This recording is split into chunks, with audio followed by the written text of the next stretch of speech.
Durante séculos, em regiões áridas do Oriente Médio, histórias foram contadas em voz baixa, não sobre criaturas que espreitam na escuridão, mas sobre algo muito mais antigo, algo que não caça, mas observa, algo que não pertence ao mundo visível, mas nunca esteve distante dele, porque entre o que vemos e aquilo que existe, sempre houve algo no meio.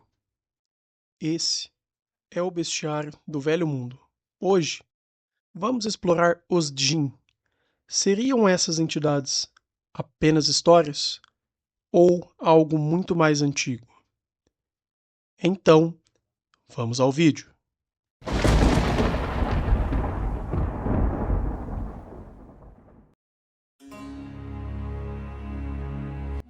Entre os povos árabes existe uma palavra antiga, uma palavra que não descreve forma, nem aparência, nem comportamento, mas sim uma condição.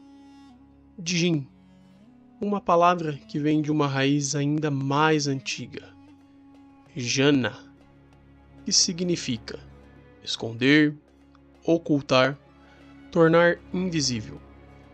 O Jin não é definido pelo que é, mas pelo fato de não poder ser visto. Muito antes do Islã, muito antes de qualquer sistema organizado de crença, os Jin já existiam, não como criaturas de histórias, mas como parte do mundo. Eles eram associados ao deserto. E isso não é um detalhe. O deserto não é apenas um lugar vazio. Ele distorce a percepção, ele altera o som, ele engana a visão. Durante o dia, a luz cega. Durante a noite, o silêncio pesa. E é nesse tipo de ambiente que a mente humana começa a preencher o desconhecido. Mas para aqueles que viviam ali, não era imaginação, era presença. Os relatos mais antigos não colocam os Jin em qualquer lugar. Eles habitam espaços específicos, ruínas abandonadas, poços profundos, cavernas, regiões isoladas, lugares que não pertencem totalmente ao humano. Esses locais eram considerados liminares, nem completamente seguros, nem completamente hostis, mas instáveis. E tudo que é instável abre espaço para algo mais. Alguns estudiosos sugerem que os Jin não surgiram como criaturas, mas como explicações. Explicações para vozes no vento, movimentos na escuridão, mudanças repentinas de comportamento, doenças sem causa aparente. Outros vão além e sugerem que os Jin podem ter sido algo diferente. Antigas divindades, seres que um dia foram adorados, mas que, com o surgimento do monoteísmo, foram rebaixados. Não desapareceram, mas deixaram de ser deuses e passaram a existir em silêncio. Com o surgimento do Islã, o conceito de Jin não foi apagado, ele foi reorganizado, inserido em uma estrutura maior. Agora, os Jin não eram mais forças indefinidas, eles eram criação, criados de fogo sem fumaça, uma substância que não é sólida, não é líquida e não é totalmente compreendida. O fogo, nesse contexto, não é apenas físico, ele representa instabilidade, movimento, transformação. Dentro dessa nova estrutura, 3 tipos de existência passam a coexistir: humanos, feitos de barro, anjos, feito de luz. Jin, feitos de fogo invisível. Mas há algo que torna os Jin únicos. Eles possuem escolha. Diferente dos anjos, que apenas obedecem, os Jin podem decidir. Podem seguir ou não. Podem ajudar ou prejudicar. Podem observar ou interferir. Com o tempo, uma ideia ainda mais complexa surge. Os Jin não são indivíduos isolados. Eles vivem como nós. Possuem comunidades, relações, conflitos, crenças.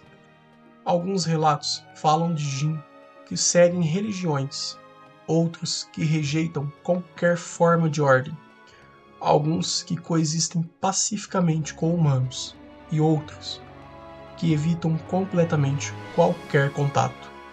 Isso muda tudo, porque deixa de ser uma criatura e passa a ser um mundo.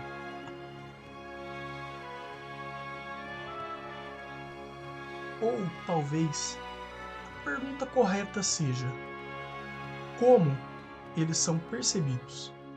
Porque raramente são vistos de forma clara. Relatos ao longo de séculos descrevem alguns padrões. Figuras à distância, sombras que não deveriam estar ali, animais com comportamento incomum, olhos refletindo luz de maneira errada.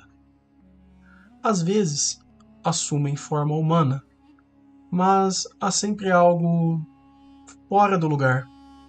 Um movimento estranho, uma presença desconfortável, um silêncio que não combina. Um dos relatos mais recorrentes não envolve a visão, envolve o som, vozes, chamando pelo nome, sussurrando, respondendo quando ninguém falou. E o mais inquietante, às vezes, a voz é familiar. Em muitas culturas, os Jin não são vistos como atacantes, mas como influências. Eles não precisam agir diretamente.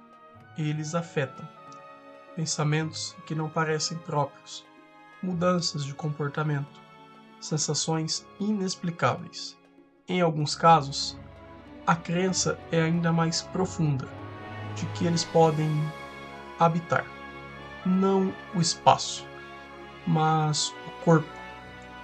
Em diversas regiões do Oriente Médio e Norte da África, comportamentos considerados anormais foram e ainda são associados à presença de Jin, não como algo necessariamente violento, mas como uma coexistência forçada, algo que não pertence ali, mas está e permanece. O cenário onde essas histórias surgem nunca é aleatório. Desertos, noites silenciosas, lugares isolados. Ambientes onde o ser humano está vulnerável, onde o som se perde, onde a visão falha, onde a mente tenta preencher o vazio. E talvez nem tudo que ela preenche seja criação. Hoje, o termo Jin foi reduzido, transformado em gênios da lâmpada, criaturas que realizam desejos, figuras de entretenimento. Mas essa versão está muito distante da origem, porque o Jin nunca foi sobre conceder desejos, ele sempre foi sobre presença.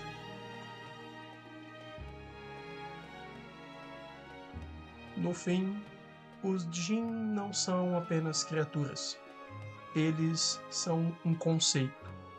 A ideia de que o mundo não é completamente acessível, de que existem camadas, de que existe algo coexistindo, não distante, mas próximo.